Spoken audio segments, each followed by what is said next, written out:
chers téléspectateurs, ban à notre Père. Suivez votre série télévisée du groupe Chrétien Ambassadeur chaque dimanche à partir de 15h15, la diffusion et la rediffusion chaque mercredi à 23h30. Restez branchés et vous ne serez pas déçus. Bien-aimé Dave, depuis que tu es parti là, je repère ça sur message à Moussala. Tout le monde disparaître, qu'est-ce qui se passe? Moussala les a bien, tous ok malin. Oui, en tout cas, chef a pris vraiment confiance. Voire même l'occupation de sous parcours, sous un instrument particulier, de commis, de menaille, on des occasions moi ma campagne. Sinon, vraiment, ça va. Il y a un moment n'a profité moi que mettre dans le jour en modération. Ce qui est possible, autant ramener le monde dimanche. Le temps qu'il a arrangé, moi ma campagne dans le salle, déjà dans ça assistant, le DG, là, un peu pour gagner encore plus confiance comme ça et un peu pour équilibrer. Mais on a donc merci vraiment parce que on a remercié tout ensemble de nous dans le salle et puis Makambutu n'est comme autant de la donc Naza vraiment l'aise Makambutu ça va passer. Nous avons besoin de coup. Mon dame va encore raconter la banane. C'était ma casse, n'a pas de signe. Comme on est son frère d'âge, on dit Moussala, et ça n'est pas bien. Ça c'est bien, vraiment, mais il ne faut pas oublier la dîme, hein. C'est tout ça. Si Dieu te donne le travail, il ne faut jamais oublier la dîme. Parce qu'il y a moins les âmes beaucoup, hein. Il ne faut pas oublier ça. Parce que vous allez avoir Moussala bien. Il y a des chômeurs dans ce pays. Ah non, tu me connais. Les chômeurs basés belés, licenciés, gradués, mais besoin de Moussala. Mais pourquoi toi? C'est que Nzamba, parce que tu es sœur et tu es sérieux à son travail. C'est pourquoi Nzamba Salongolo, Moussala, il faut rester aussi fidèle à Dieu et soutenir l'église comme Nzamba fait sur Moussala. Mais comment, qu'est-ce que tu te prépares ton avenir pour le mariage? Maintenant, sur Moussala, il faut te préparer aussi pour le mariage. Est-ce que vous avez enseigné pour nous? Bon, je dirais bien que vous m'avez anticipé par rapport à mes pensées. Donc, vraiment, Nazareth n'a déjà en tête. J'ai rencontré une demoiselle et il y a un mec qui est sollicité donc j'avais trouvé qu'elle n'était pas intéressée. Et autrefois, je suis venu d'ailleurs, j'étais surpris que Nazareth a été bien. Mon fils. Oui, Kana.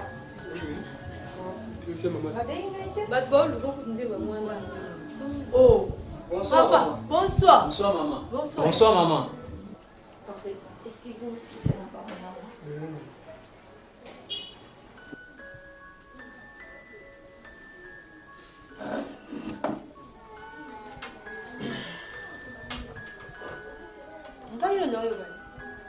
Bon, merci, maman. Tu es pensé que tu es baraka baoreille à kilte ndege. Ça kilte baoreille na moko. La fois passée nous soyons na jeunesse né de cela que a beaucoup de programme kilte pour maman prier maman bandi maman tungisa biso pour maman bandi prier. Bang singa kandi so problème ni ndé bona email en boti à série bo. Donc après l'adresse ka. Adresse na ouais. Ça adresse besoin. Mais si vous y a déjà. Oui, déjà c'est. On reste sur kilte maman. Voilà. Pour na rendez-vous réunion ba jeune bakutana samedi na 16h. Kilte zaka normal des zaka mercredi na 17h 19h30, vendredi 17h 19h30, dimanche 9h 12h30. Et c'est pas si bien nos programmes. Ma casse maman, tu sais pas maman ma casse. Bon matin ça a raté. Tu ba matinal là na ba na classe c'est compliqué mingi yomba longola ngwa. Oui. Merci. Oh, merci maman vraiment pour ce que nous avons ici sur le programme. Vraiment tout ça ma casse est rien. Ça va c'est pas bien. Comme ça na là na moi non sur là. Ça va. Toi qui juste te bara horaire pour permettre de bana rien. Na c'est pas ma casse au quoi vous s'intéresser dans ma campagne. Ça va. Merci. Maman, ça va pas mola. Amen.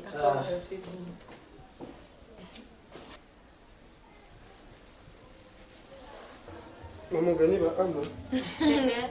Ba kasinde ba ya jour na princesse bo monter ça dit. Nande ba ya ki Quand vous voyez tout gagner à Maman, les gars.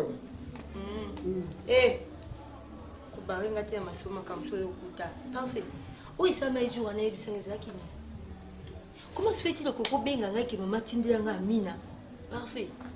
Fabio a un problème na ngai. Ayambi non leki non mabe na ndako. Et de deux, yo benga otindi mbongo. En tout cas, na bino mibale, eza yo muna bokola, yo muna yebi. Que okoki jamais ko benga nga na ndako ba ke kozwa mbongo et que okubosa na to tikate. Wana boina onzima te. Ngabe kuna nzimela ngango te. Ya ko saba biloko wana te. Ponde na ça na on se retrouver déjà na session unique. Ya ko seka te. Ko seka na wana kututé. Bon, Amina.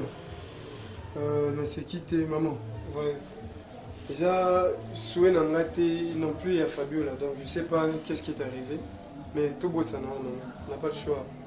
Moi j'ai proposé autrement, dit-on que l'homme propose, il dispose. Quoi? Oui. Tu es bien. Donc c'est la fille Jessica, la demoiselle là, Jessica. Bon. Jessica Ndé. Sœur Jessica. Ah oui. Il y a beaucoup d'années là.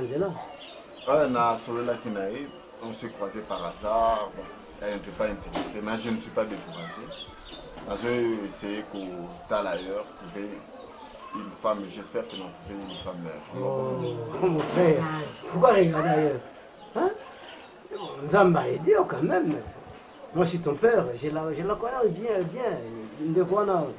Jessica vraiment de maman bête de la solo naïe. En tout cas, elle est vraiment une femme bien. Très bien. Bien mingi.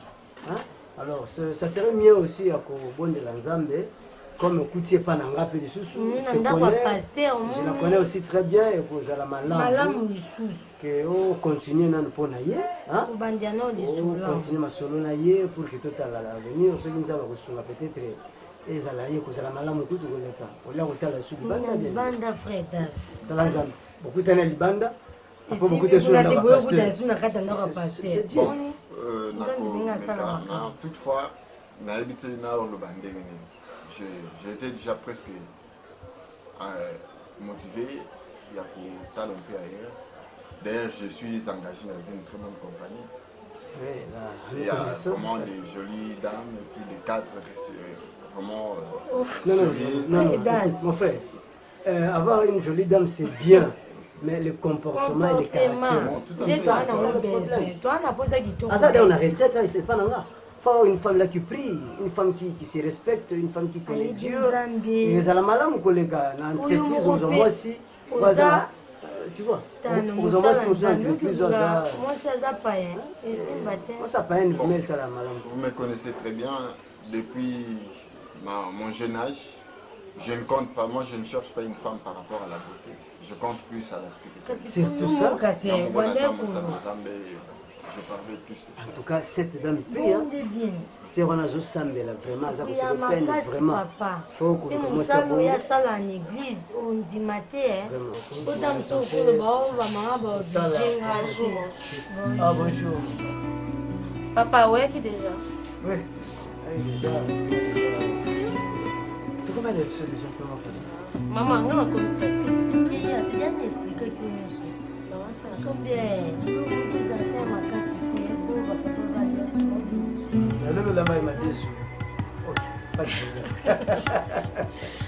Maman, t'es classique. Depuis le lundi. Donc on dit que la tante n'a vu nos tantes.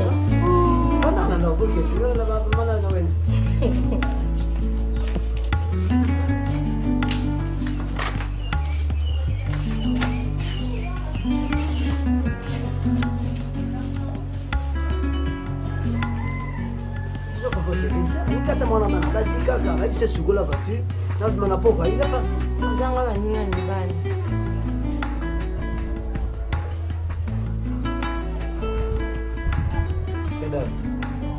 Dave. Ah bon, je disais pour la dîme, hein. Nakamba dîme wana est très important, hein, frère. Au moins dîme oyo et bat de la rapé biso. L'air nzamba zo sunga kuna musala bapesio yo pe ba olongwa moko na zone oyo ko bomba musala na po na musala oyebi baninga oyo za na bango ti bakoki mpe kosalela mabe mais à travers adini wana nzambe akoki obomba mosala bakolonga bangi na mosala me batiki yo pourquoi dini na yo wana oyo opesaka nzambe très important très important la vie ezobundela yo ezoprotege yo nyonso mais il faut pas négliger la vie. Merci pasteur. La CPI de la journée, oui, bien. Mais vous arrêtez. J'ai le commis, mais j'avais pensé quand même. Et après, c'est venu. Là, il y a $300, je sais pas. Mais quand on compte même, parce que la santé n'a pas de prix. Oui, c'est qu'elle, on va voir ce qu'on peut faire. Non, tout s'occuper dans la maman. Toi, on va payer, tu feras la session unique. On n'a pas le choix. Maman, franchement, on a évité. Tant qu'on a occasion de faire ça en même temps. J'étais énervé tant qu'on a besoin qu'il fallait les gens qui ont mon imbongo. Ce qui est ce qui est limou, ce qui est poukou, ce qui mon peuple qu'on a habité. Donc, moi, je sais pas, je manque même des mots.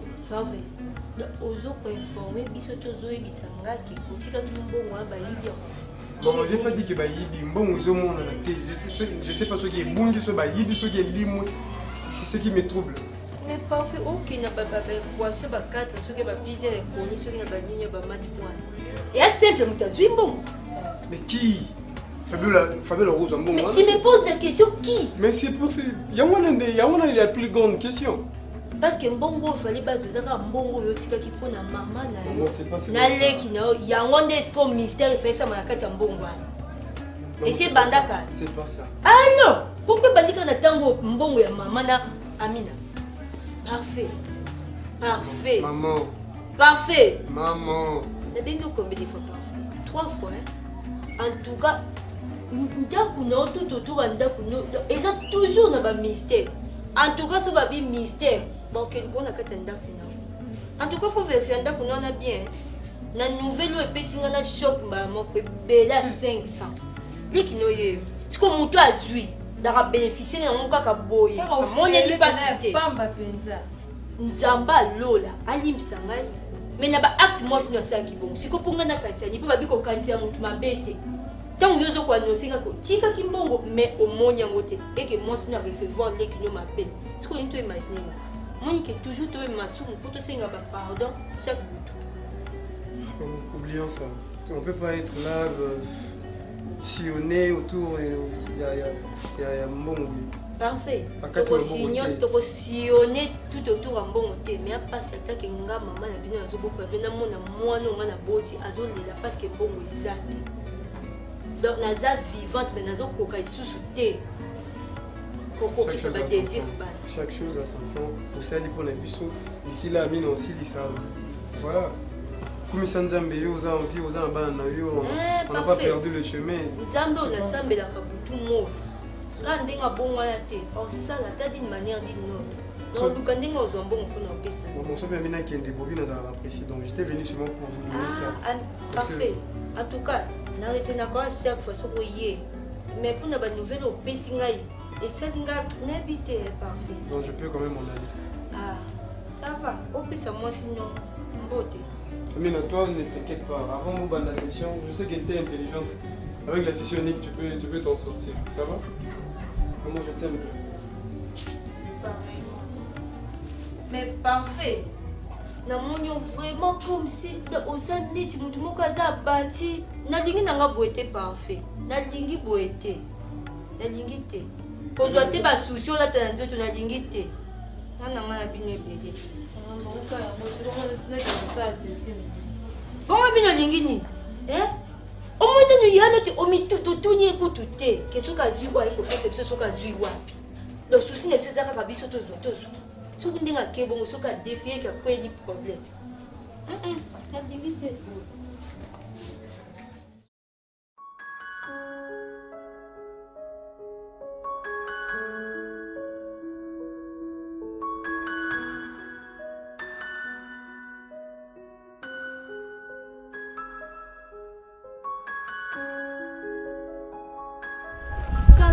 Kala boy vraiment. Aya, na bisa cute. To so ni ananda kuna.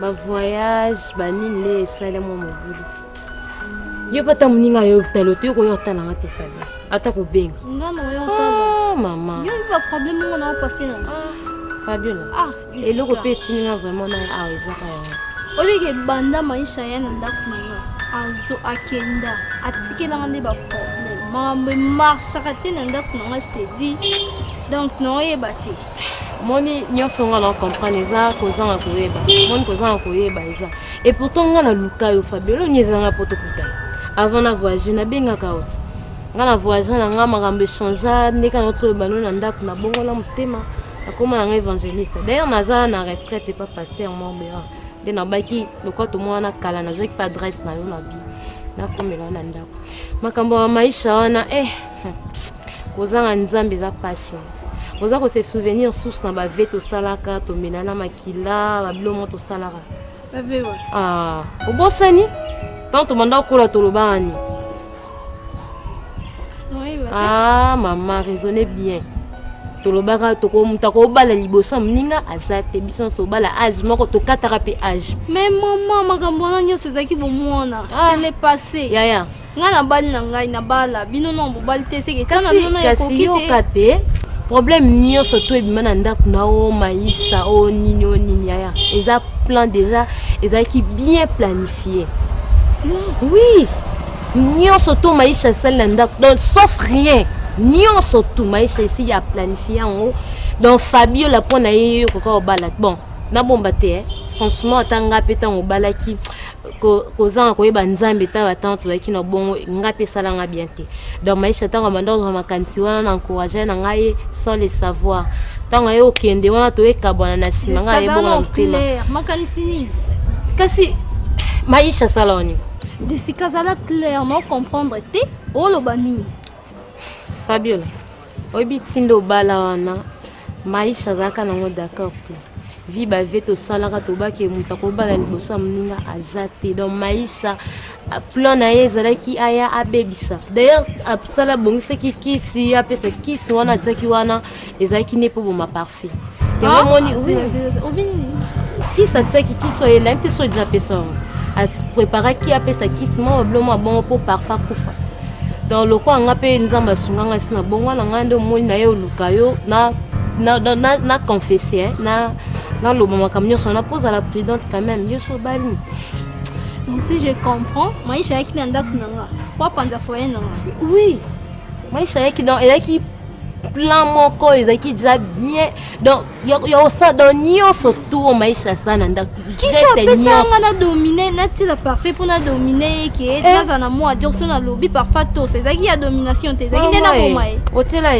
na tila idée sanga qui soit des pour na domination nenga na ta or camarade parfait zaki na kata chambre zo la nyonso abima boye na zoka qui sana na bomba donc qui soit ndenga yaka na ngoza qui ne prise de finition pour parfait akufa le quoi akoka qui te ko séduire hier aza mobali ma aza ferme yango mona ki ayaki na qui soit na gloire à Dieu qu'elle y a qui ngote donc maisha après non et préparation déjà faut peser yo parce qu'il y a la benga na téléphone to kuta na Fabiola to kuta donc ti lelo so pe na ekite ko no iba no marambo na benzi ba film nyonso parfois bando yebisanga ke maisha yebisanga maisha ando séduire oui mais nzima te pour yebisanga après avoir maisha kokende ya yo yebisanga ba vérité wana ona mona ki mensonge donc maisha yaki na ndako na mission mama mission ya kopanza kaka mission ya kopanza yango mtema mutu to yebite tango yambi mutu do yo yambi mutu ndenga malamu or que mutaye na ba mission ne makam bon gloire à Dieu si na biso déjà makamyo sondeleka nga matina nga so sengeni Jessica na yebite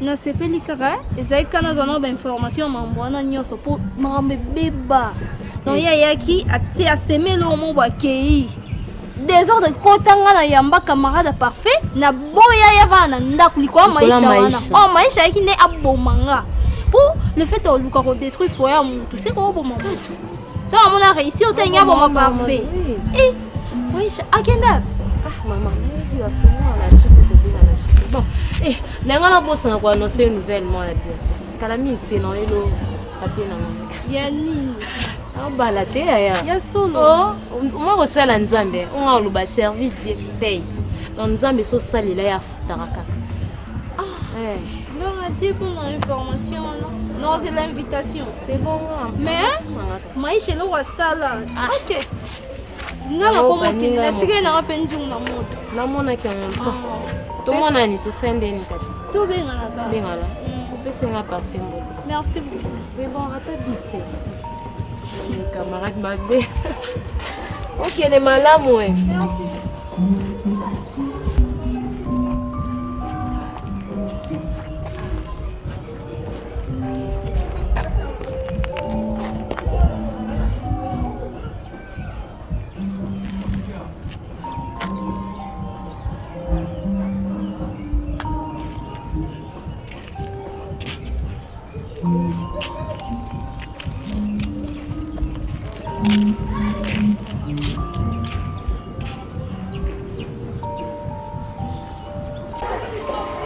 Zégué.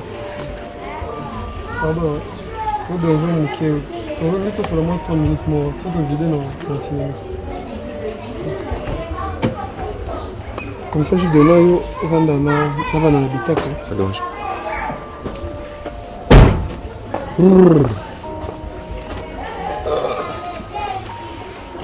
Des hommes.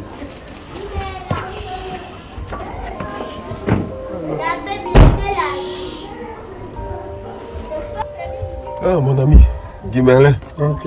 Oui, je veux dire, à propos, il y a les $500 quand je t'ai parlé. Ce qui était perdu, voilà. Là. J'ai essayé d'oublier, sur la maman. J'avais les 300 qui m'est resté là, en avant, ça qui est pas né. Alors, je ne sais pas qu'est-ce qu'elle va faire, mais au moins, le temps que tout soit bon, ce soit si maintenant 300 ans comme ça, oui, tu tout le monde. Mais c'est ça. L'homme, c'est ça. L'homme n'est pas limité devant une situation. Quand il y a un petit blocage, l'homme, le vrai homme, comme toi, comme ça, Guy Merlin, le vrai homme, c'est ça. Tu as trouvé la solution. En tout cas, je suis content. Voilà, je l'ai fait pour chercher la paix avec Fabio là. Tu sais, dans la maison, s'il n'y a pas la paix, on va l'embêter. Vraiment, vraiment, c'est ta femme. Bon, en fait, elle a parlé de maman Valérie Sakalamba. Et il y a un problème. Ses camarades m'ont posé la question, comment faire pour adhérer? Oh, adhérer à Afmadi? Exactement. Afmadi. En fait, c'est pas un problème grave. Hein.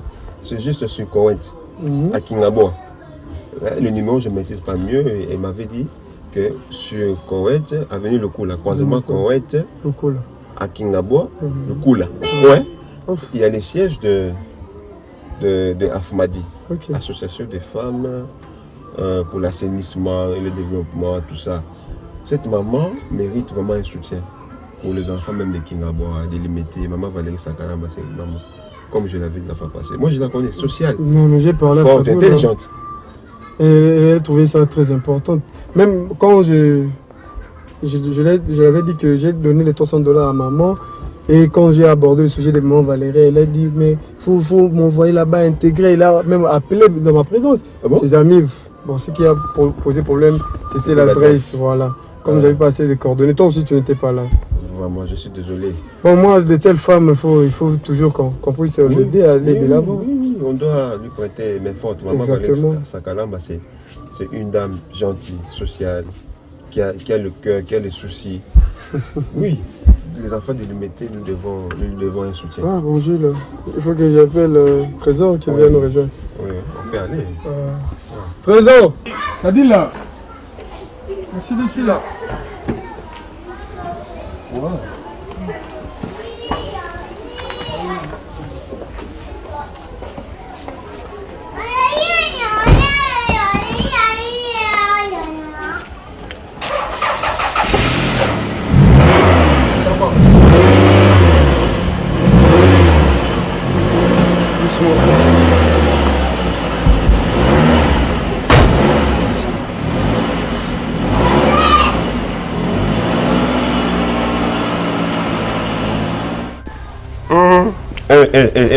Madame, tu es avec moi, tu marches comme ça, à pas presser? Mais je ne sais pas, je n'arrive pas à comprendre. Qu'est-ce que tu veux? Tu sais que tu veux quoi? Tu es bien habillée, hein?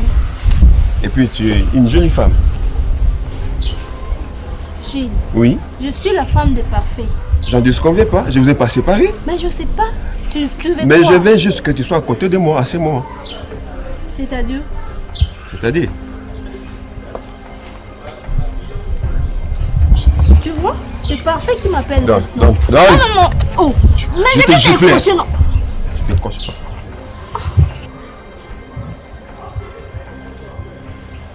Jules, ça c'est me créer des problèmes. Quel problème? C'est me créer des problèmes. Il n'y a pas de problème, c'est tout ce que tu as cherché. Toi, tu oublies que tu m'avais giflé dans ta maison. Tu m'as humilié. Ça, c'est moi, on a cessé de me taper chez moi. Il me rappelle. Attends, je vais couper.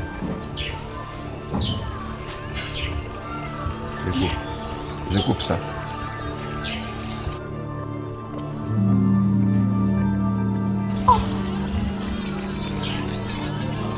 Je vais te gifler. Hein?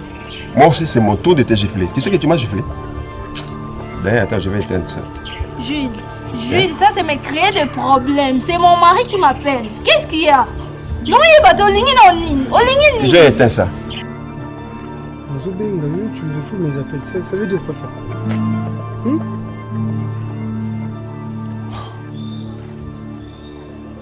Ça c'est pas normal. Voilà. Mais même si comme ça, na bengi muto ya boy ko yembi a kangi téléphone. J'ai fait ça comme ça, il va pas te... À ce moment, tu es avec moi. Tu oublies que j'ai les vidéos. Je vous ai donné tout ce que tu m'avais demandé. Tu veux encore quoi? Je vais encore quoi? Bien que tu m'as donné ce que tu m'as donné là. Jusqu'à je ne suis pas satisfait. Si tu veux que je crase pour de bon et que j'oublie cette histoire de la vidéo, il y a une petite condition, la toute dernière que je te demande. Si tu me satisfais. La toute dernière. Et puis j'oublie, on oublie, ça passe. La toute dernière. Je sais que c'est simple. Oui. Tu es prête? Oui ou non? Je suis prête. Quelles conditions? C'est simple comme bonjour, madame. C'est simple, dis-moi. Ça va, comme tu es prête? Je suis prête. Ah oui, d'accord. Comme ça, on va oublier ce que je vais te dire. Non, faut pas me... Non, écoute. Non, je t'apprécie, tu es jolie. La condition est celle-ci. Approche. Non, à ce moment, tu es à mes côtés. C'est moi qui ai la parole. Je ne veux pas te violer. Moi, je suis mariée. Mais je te parle en grande personne. Si tu veux que j'oublie cette histoire, je ne dis pas à ton mari. On part à l'hôtel un jour. On sort. Quoi? Tu sors avec moi un jour à l'hôtel. Quoi? Tu as bien écouté ce que je dis, tu es grand. Jules, on sortir avec toi. Pour que j'oublie ça, on efface, c'est tout. C'est la toute dernière condition que je te donne. Je ne t'oblige pas maintenant. Si tu es prête, on peut partir maintenant. Si tu n'es pas prête, tu as 2 jours de réflexion. Sinon, en tout cas, je suis à bout. Il faut que je dise toute la vérité à ton mari. Par rapport à la vidéo qui est dans mon téléphone, vous avez mijoté un plan contre lui. Vous voulez le tuer. Ici, on te donne des gris-gris pour que tu tues mon ami parfait, Guy Merlin. Je te donne 2 jours. Hein, madame? Tu es bien coiffé vraiment. Moi, j'aime comme ça. Hé, tu veux faire quoi? Tu veux me saboter, toi, hein? S'il te plaît, tu m'as dit... Est-ce que tu sais que moi, je peux te gifler à ce moment? Mais tu m'as donné 2 jours, non? 2 jours de quoi? De réflexion, je vais te répondre. Mais sois d'abord à mes côtés. S'il te plaît. Sois d'abord à mes côtés. Moi, je vais te donner l'ordre d'aller. Attention. Toi, tu ne savais pas à qui tu avais affaire. Hein? Je t'avais dit que moi, c'est Gilles Donat. Tu n'as jamais vu, ce sont des épisodes. Attention. Toi, tu m'as giflé. Moi, on m'a cessé de me taper chez nous quand j'avais l'âge de 6 ans. J'étais un enfant docile. Toi, chez toi, tu m'as giflé. Ton mari, là, au Maroc, moi, je l'ai accueilli au Maroc. Avec ma copine marocaine. Il fit comme un prince dans ma maison. Tout ce qui est parfait cherché, je l'ai donné. Aujourd'hui, moi, je me retrouve dans cette situation chez toi. Je ne sais pas si tu as ramassé ça ou tu me malmènes chez toi. Non! Dans 2 jours, je vais une réponse favorable. Sinon,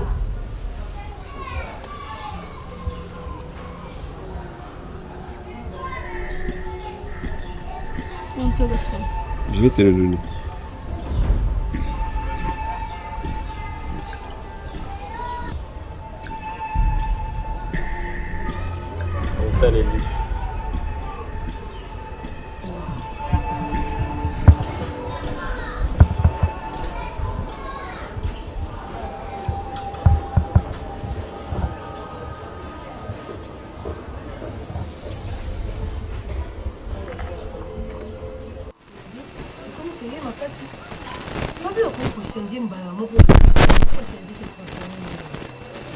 So moniti na webi ça. Webi nous avons vraiment la culture et orbite à masolo on a qu'on a c'est vrai que son le but c'est dans les donc on comprend ce Fabio là. Fabio on a yeba que ça on a mon na comportement Fabio va afficher. Maman les attaques d'intermo célibat. Mademoiselle Belé, si on a banda ko italien on maman habité dans banda wa petit dans ceux qui sont connus. Très récemment na uti musala na ozonga. Maman na charge union son nazali on a fatigue na komanda ko za okanga. Mais à cette heure Fabio ko kende. Benga. Allô? Téléphone est sonné zona yambité na rappeler et sonne à yambenga kati. Non mais non peut-être raison, mais insister allô za. Oh, Nazana Nzela, Naza ce qui pas maman. Moi, Fabio. Je vous dis. Nazana Nzela, Naza pas maman, Nazana Nzela, Naza pas maman, j'ai pas compris. Osa précisément. On Naza pas maman lé. Tu vois qu'on est bien té. Maman lé qui, ceux qui n'habitent pas bien casse maman lé qui, peut-être un téléphone et les gabiers. Alors maman lé qui n'est pas passé à Fabio tout seul. Fabio le rappel, Fabio Laza a été. Franchement. Mais parfait comme sérieux. Mais Fabio on dit qu'il y a comme ma façon on a bouillé. Bon, ça problème aussi c'est bande qui oui Luki beaucoup matin a problème envoyé quand des vous avez bien pour pas maman jusque là ngande no y batté so yi na sali Fabio le cambo à garder rancune so na sali Fabio le nini oh non comprendre maman le gabi singa ki aza ona nda côté azate na rappeler it na rappeler sur Fabio na zoya comme na nda avant de s'excuser na tout nous tu bande beta munoko non na banayi ko kende pa mama leki na comité tango benga on azongi depuis heure nous kitaki ndako ko ngana benga on lobi d'abord que ça déjà kuna okuma ndako bi ozaki une intention j'ai pas compris juste. Ouais maman on a posé une question. J'espère que vous allez surpris. Bon, juste autrefois quand papa le baki n'a mais un peu réessayer encore avec la sœur, comment elle s'appelle encore? La sœur Jessica. Oui, sœur Jessica. Bon. Je me posais déjà toute une question. Si Nakoki essayer, bon, j'avais préféré un peu à propos de disons. J'espère que Ebi est déjà bandakala et Ndengo Ebingai. Est-ce que ça peut tenir? Essayer un peu un peu surveiller, quand même surveiller. J'espère que ça va m'aider aussi à bien décider, puisque le mariage n'est pas quelque chose aussi bizarre comme ça où rencontrer une personne et puis aller directement, c'est toute une vie. Donc je dois être sûr la personne normale. Donc un peu cela, ça va aider. Merci la question de Motuninga. Nde na yebi au frère Dave mwana ngai depuis na yebi sœur Jessica aza sœur moko alingi makambo nzambe makasi aza malamu ayebi pe akufana na bato mpona makambo ya libala eza mabe te bosololaka na ye obi arepondaka o bien te nde omeki suki ozonga mpo osola na ye nga nayebisi yo pesa ye chance kosepela aza mwana mwasi moko aza bien nayebeli epe ana mabe te bon pasi ya mutu ezangaka nango likambo te me na moma ondenge akomi ayambi nzambe boye te ozwi mpenza mwasi malamu nga nasepeli couple wana ezaka ya bana nzambe. Merci maman pour la réponse au Pessinga. Merci. Vraiment, je suis soulagé vraiment il y a trop. Par rapport à des choses qui n'a pas. Donc j'essayais un peu de penser à cela et j'avais trouvé la bonne personne pour la Solana et c'est vrai peut-être car on a préféré Kinaya. Shalom. Shalom. Shalom. Maman. Hey, Mikole Dele, bonjour. Bonjour, maman. Fabiola. Yango atakuba kimaka. Zone au place au France. Merci. Maman, Belé, franchement. Et comme il y a mon ratan, si Moussala, nous sommes en Non, l'examen, on a perdu. Attends, on fout un gâteau, mais on a perdu. On a rien. Franchement. Parce que sur la zone, il va gagner un gâteau. Mais il y a un chef Yandako. Hein? Tout le monde qui y est, ça ne va pas. Il faut bien que moi, je ne peux pas faire pour soliter. Il faut bien que moi, je ne peux pas soliter. Si on a se plaindre, on vend des moi, si on fait bien, on tourne, peut-être, il y a un fin fond. On va causer que beaucoup de problèmes. Fabiola, na tunaye, na tunakaye, ceux qui likam boizali. Nga so na problème. Nga na kinoloka Fabiola. Non maman likam SPLC ou SPLC te nga na kinolo tunaye. Tala na likam bena sala ki bena lobi bena bibi. Ya ta likam bolo barati. Na tunye met fois, na tunye tant de fois. Abi si likam boizati ce qu'on ça. Ben de toute façon, les japonais doivent partir prêter pour les maman. Ndenge na boko la ngai Miriam. Na ebite soki, les tambolino comment to changer. Ndenge na boko là. Nebi koza mwa moko osala toujours makambo za correct soko comme tu na niveau o me malikambo etali foyer na binoti c'est que vraiment Fabio a comme quoi viser mais elo non singa bona ko gite na koza mama mabenya kaka litoi moko bien koza mwana ngai tindela nga Fabio aya comme ça na sola naye na tune na yoka po yo yebisa ngai comme ça na pese conseil au maman koko pese pe mwana ceux qui t'ont sous problème maman qui a remarqué l'homme il y a pas phase et bien ba problème alors ko bien ça ko konda penza ya la boete sika fana ke ba problème yango boete yango baba soko bali mais ça ka boyo quand tu ba 25 ans de mariage ba 10 ans de mariage on a fait ni ka ba phase so bola mba na bureau na bien on va na sikote comment dia pas baki maman maman on va pas Amina Amina yo servir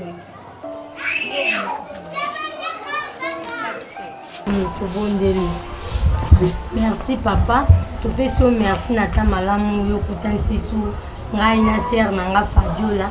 Yesu tiki masona biso to kosola na sala boku nao.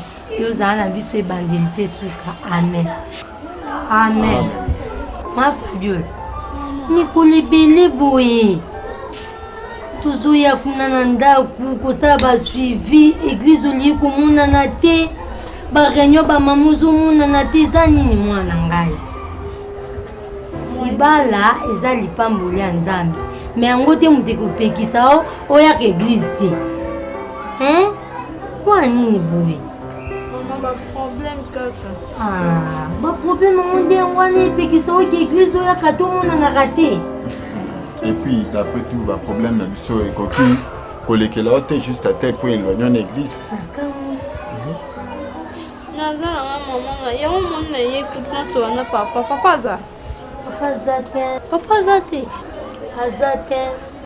Ce qu'on en sent ni ma pasteur na ba problème sérieux. Donc des naza na kana 2 jours. 2 jours. Ce papa zate no yebate. Non sande. Mais là on a choisi na kende kaka.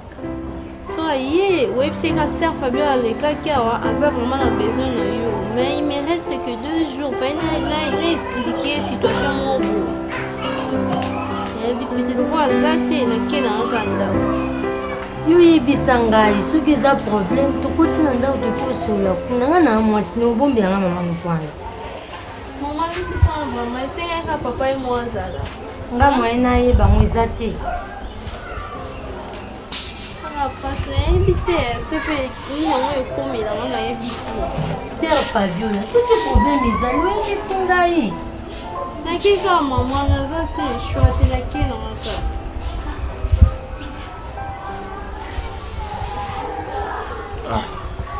Je ressens qu'il y a un problème encore un peu. Je suis problème ezali, ya kutu yebisanga ite. Est-ce qu'on va passer en ça? Eza conviction et en soit devant pasteur si facilement. Non que na pensé qu'il n'a pas comment qu'il déjà. Bonjour. Nzamba pambola OK malade. Merci beaucoup. Merci. Ok, ce qui papa Zombie c'est gars qui. Non, ça. Et surtout n'oubliez pas à saluer Jessica aussi. Et non, Ebisa. Sora Zombie na Ebisa. Merci beaucoup. Voilà.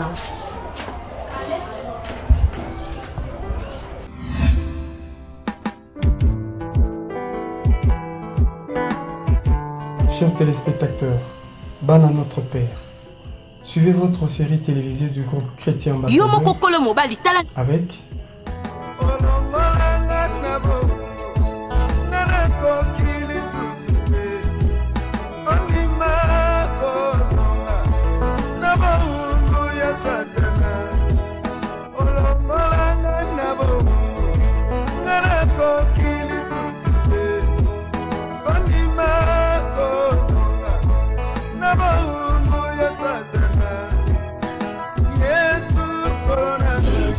chaque dimanche à partir de 15h15 la diffusion et la rediffusion chaque mercredi à 23h30.